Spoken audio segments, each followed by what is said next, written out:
Salut tout le monde, je me nomme Simon Paradis, étudiant au doctorat en psychologie à l'UQTR, supervisé par Simon Rigoulot. Aujourd'hui, on va voir ensemble comment automatiser une assignation aléatoire entre différents groupes de nos participants lorsqu'on fait des tâches en ligne avec Pavlovia spécifiquement. C'est donc une vidéo intermédiaire à avancer pour les gens qui connaissent déjà un petit peu PsychoPy et Pavlovia. Puis si ça vous intéresse d'en savoir plus, laissez-nous le savoir, puis on pourrait faire d'autres vidéos plus débutants ou plus experts aussi. Donc, la structure de la présentation aujourd'hui va être divisée en deux. On va commencer par voir cette assignation aléatoire-là, comment on peut la faire. Puis après ça, on va regarder plus spécifiquement dans un même groupe, comment est-ce qu'on pourrait justement s'arranger pour que nos fichiers soient pseudo-randomisés pour nos participants, de sorte que si on veut avoir 40, 100, 1000 participants dans un contexte extrême, tout se balance automatiquement sans que nous-mêmes on aille à assigner chaque participant à un dossier spécifique ou à un groupe spécifique finalement de passation expérimentale. Donc, notre première tâche est relativement simple. On va avoir un groupe qui s'appelle Animaux, puis un groupe qui s'appelle Nourriture. Puis, on aimerait que chaque nouveau participant qui veut faire notre étude en ligne puisse être redirigé automatiquement à notre tâche, puis que le programme calcule automatiquement selon le participant, donc son numéro de participant, puis le nombre de participants qu'on a besoin dans chacun des deux groupes, nourriture et animaux. Dans quel groupe devrait-il être assigné?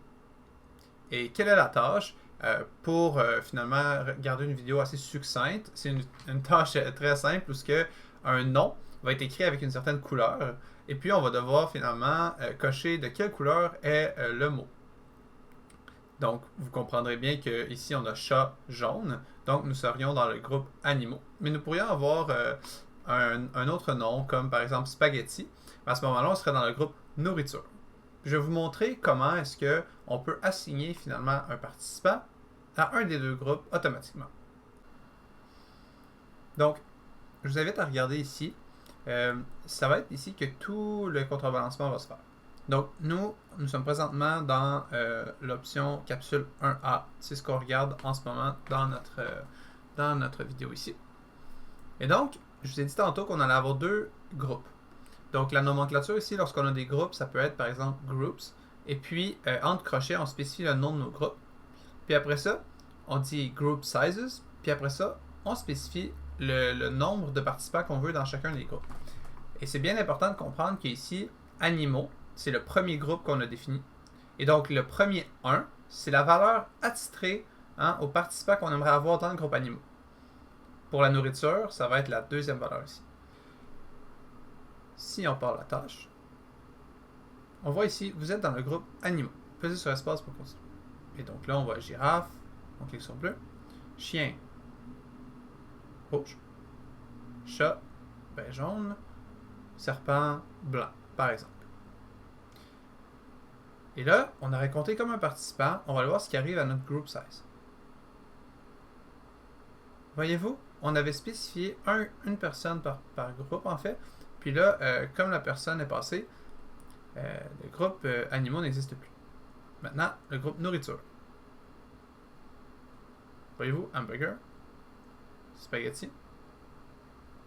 Et donc, vous comprenez le concept. Ce qui est intéressant ici, vous remarquerez, c'est que c'est le même lien qu'on a utilisé pour faire la tâche, mais le programme va calculer automatiquement que le nombre avait été saturé pour le groupe animaux, et donc, la deuxième fois, il nous a assigné dans le groupe nourriture. Comme vous pouvez venir de voir ici, après, dans groupe et group size, il n'avait plus rien. Donc, si on recliquerait, ça dirait recrutement terminé, fin de la tâche. Maintenant, comment on fait pour créer un objet dans le shelf qui va être lié finalement à notre tâche PsychoPy? C'est là que, dans le fond, tout l'essence du contrebalancement et la capacité au programme de comprendre ce qui se passe entre en jeu. Donc, on va cliquer ici sur Add Record. Et là, voyez-vous, ça a créé ça ici. Le type peut prendre plusieurs valeurs pour des choses assez complexes. Il y a même le counterbalance qui a été rajouté. On pourrait faire une vidéo là-dessus bientôt si ça vous intéresse. Mais pour l'instant, on va aller avec la fonction Dictionary que j'ai appris récemment. Et donc, dans Scope, c'est pour préciser dans le fond, dans experiment, quel experiment sur Pavlovia va être lié avec le shelf présent. Et donc là, moi, je pourrais aller chercher mon capsule 1A ici. Puis avec mon key component que j'écrivrais my groups comme ça, je pourrais appeler ça n'importe comment d'autre, tant que dans le code, c'est la même chose. Et une fois que ça serait créé, disons que je clique sur n'importe quoi. En fait, on va voir capsule 1A. Disons simx. Parfait. On peut prendre celui-là vu que c'est un des miens. Donc, on préfère create maintenant. Bon, là, ça a été créé ici. Mais là, la valeur est nulle. Donc, on pourrait écrire groups, puisque le programme sait déjà quoi faire avec ça. Et puis là, en ce moment, si j'ai pas envie de me casser la tête, je pourrais copier-coller ce que j'ai déjà fait. Donc, je pourrais faire groups. Puis là, ben, dans mon expérience, si j'ai un groupe qui s'appelle, par exemple, animaux, je peux faire animaux. Dans le groupe ça, je pourrais dire 2. Et là, par exemple, j'ai juste un groupe. Il faudrait que j'en rajoute un autre. Donc ici, je pourrais dire, bon, rajoute-moi un autre groupe qui s'appelle nourriture. Puis maintenant, virgule, je veux que ce groupe-là soit à 10 places disponibles. Bon. Là, j'ai un groupe animaux qui peut prendre 2 participants, puis un groupe nourriture qui peut prendre 10 participants. Et à ce moment-là, je ferais sélectionner et être d'accord. Puis, le programme updaterait le tout. Donc, vu que j'ai copié-collé, je dois enlever les brackets ici. Parfait. Donc, voyez-vous, j'ai créé ce que j'avais besoin. À quoi ressemble notre tâche? Eh bien, on a un texte simple qui prend la valeur mot, finalement, qui est une référence à notre colonne du fichier Excel auquel les participants vont être attitrés. On peut regarder par exemple ici, si on prend animaux, on aurait pu prendre nourriture aussi. Le nom de la colonne ici s'appelle mot. Donc, le texte va prendre la variable mot, puis va aller voir dans la colonne mot, on est rendu où, dans le nom d'animaux ou de nourriture à présenter aux participants.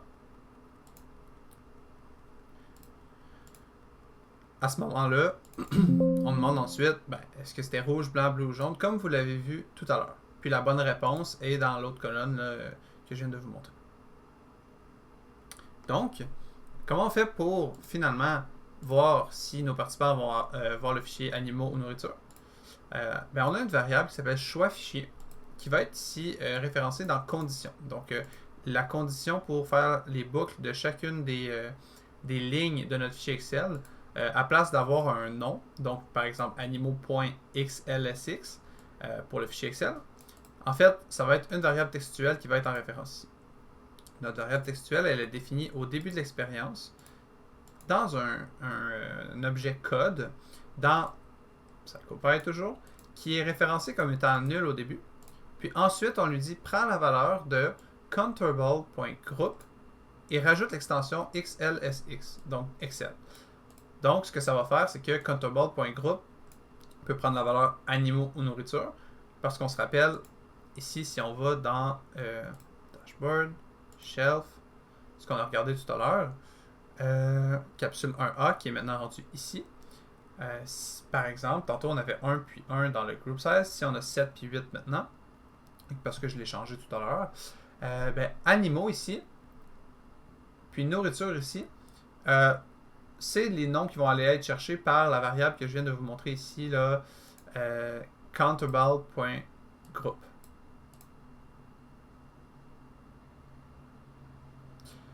Maintenant, counterball.group, cette fonction-là, qu'est-ce qu'elle veut dire et comment est-ce qu'on peut la comprendre? Bien, heureusement, c'est pas si complexe que ça. On a juste à aller voir dans le code ici. C'est un code que vous pouvez copier-coller si ça vous intéresse. Je vous amène vraiment à aller voir là, psychopy.org, section counterbalancing, où ce qui explique vraiment bien ça. Puis j'ai repris leur code, puis je l'ai modifié pour finalement que ça marche avec notre expérience ici. Donc, counterball.group, c'est cette variable-là. Donc, la variable counterball doit prendre cette fonction-là ici. Bon, là, on va faire une petite pause, puis regarder tranquillement qu'est-ce que ça veut dire tout ça, parce que ça peut avoir l'air compliqué. Counterball, c'est un objet de contrebalancement. Et comment il est défini dans le fond? c'est que await psychojs.shelf.counterbalance_select_key mygroups. Tout ce que ça fait, ça, finalement, c'est aller ici, puis dire, OK, la clé, c'est mygroups, qui est ici. Puis il va me chercher mon dictionnaire, qui est groupe et la valeur de mes groupes, et group size et la valeur de mes group size, finalement. Donc, là, ici, on lui donne comme la clé, on lui donne accès à notre groupe. Puis on dit après si countable.finish. Et c'est bien parce que le finish, on n'a pas à le faire nous-mêmes, on n'a pas à le coder nous-mêmes. Ça existe déjà dans les extensions de Pavlovia et PsychoPy en PsychoJS. Il va aller voir si tout est égal à 0 dans les group size. Et si oui, ben ça va écrire recrutement terminé, fin de la tâche. Bon. Donc, une fois qu'on a cet objet-là, countable, countable peut avoir deux valeurs. Countable.finished ou countable.group. Countable.group, ici, ça fait juste renvoyer la valeur du groupe actuel auquel le Pavlovia a attitré notre participant. Donc, avec cette ligne de code-là et cette variable-là, vous seriez capable et vous seriez en mesure, finalement, de contrebalancer automatiquement toute votre expérience. Ensuite, on l'upload sur Pavlovia ici, en la synchronisant. Et tout est fait. Bon. Une fois que ça s'est créé, que c'est associé à votre tâche qui a été mise en ligne par le biais de Pavlovia ici, puis que vous avez rajouté ces deux types de codes-là, donc le premier code qui est, bon, va me chercher la clé de contrebalancement associée à mon shelf. Puis maintenant, le groupe en ce moment qui est associé au shelf, .xlsx, ça va être le nom de référence pour mes passations subséquentes. Vous l'aurez peut-être deviné, c'est pas suffisant d'avoir un fichier Excel qui s'appelle animaux que tous nos participants du groupe animaux vont voir. Pourquoi? Parce que souvent, les fonctions de contrebalancement implémentées dans Pavlovia, dans PsychoPy, ne sont pas suffisantes dans la pseudo-randomisation pour finalement prendre en compte certaines répétitions qu'on ne voudrait pas avoir. Par exemple, si je présente plusieurs voix avec des visages de différentes émotions, la pseudo-randomisation de PsychoPy pourrait, en théorie, présenter 6 fois la même émotion.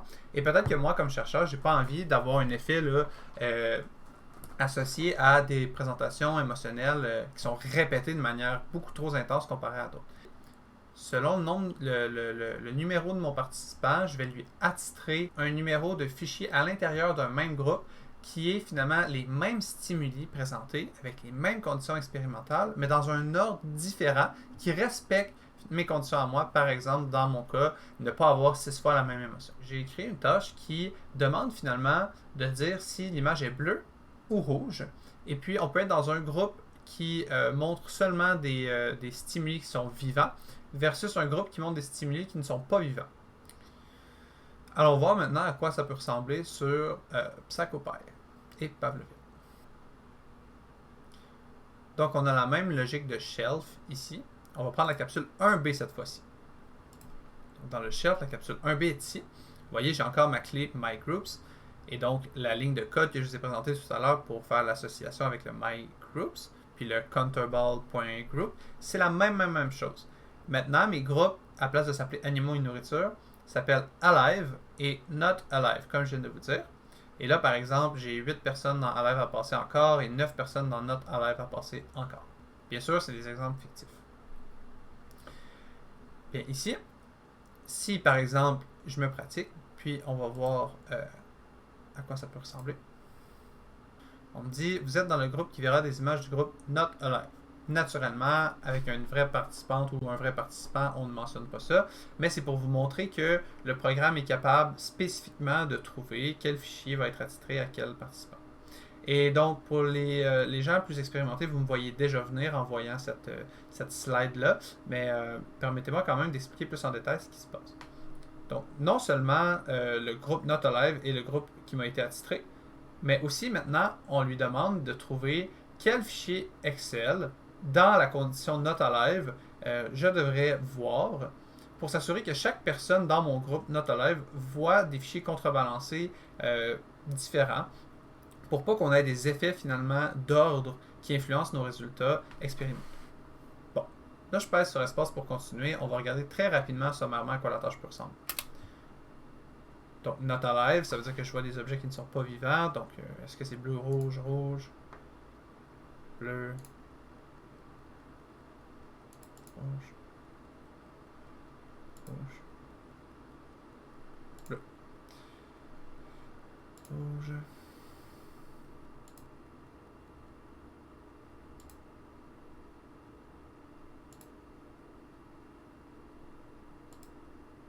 Vous avez terminé, expérience, merci. OK. Et donc, si je vais maintenant dans le shelf, puis j'update tout ça, on se rappelle de regarder à la capsule 1B ici.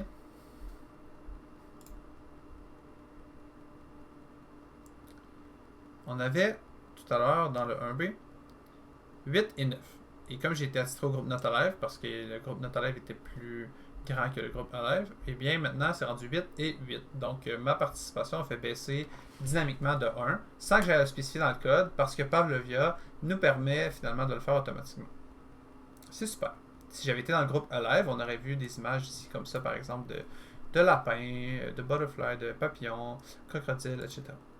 Et voyez-vous, tout à l'heure, le programme a dit Not Alive 1. Mais j'ai Not Alive 0 et Not Alive 1. Alors, on va voir à quoi il ressemble. Mon Not Alive 1 va montrer les ciseaux, l'auto, la chandelle, etc. Alors que mon Not Alive 0 va montrer encore une fois les mêmes stimuli, mais voyez-vous ici, c'est pas dans le même ordre. Donc, c'est simplement pour nous-mêmes contrôler les variations de présentation, à la place de laisser le programme le faire lui-même, comme j'ai dit tout à l'heure. Maintenant, allons voir c'est quoi finalement la logique, puis la ligne de code qu'on pourrait rajouter pour avoir ça. Donc, c'est la même chose que ce que je vous ai présenté tout à l'heure. On a encore choix fichier. On a encore ici, counterball. Puis, si vous vous rappelez, ici, là, on a le recrutement est terminé, experiment closed. Par contre, on a une petite précision à rajouter. Ici, c'est ce que vous avez vu tout à l'heure, je vais vous le mettre en évidence, par rapport à aller chercher la clé de mes groupes. Mais vous devez mettre avant une nouvelle variable qui pourrait s'appeler dictionnaire, pourrait s'appeler nombre participants, etc. Qui, à la place d'aller chercher la counterbalance select, qui serait comme la valeur du contrebalancement, donc du groupe par exemple, maintenant ça va aller chercher dans notre shelf dictionnaire l'objet finalement avec la clé MyGroups, l'objet du dictionnaire au complet et non seulement l'aspect de quel groupe appartient finalement en ce moment mon participant.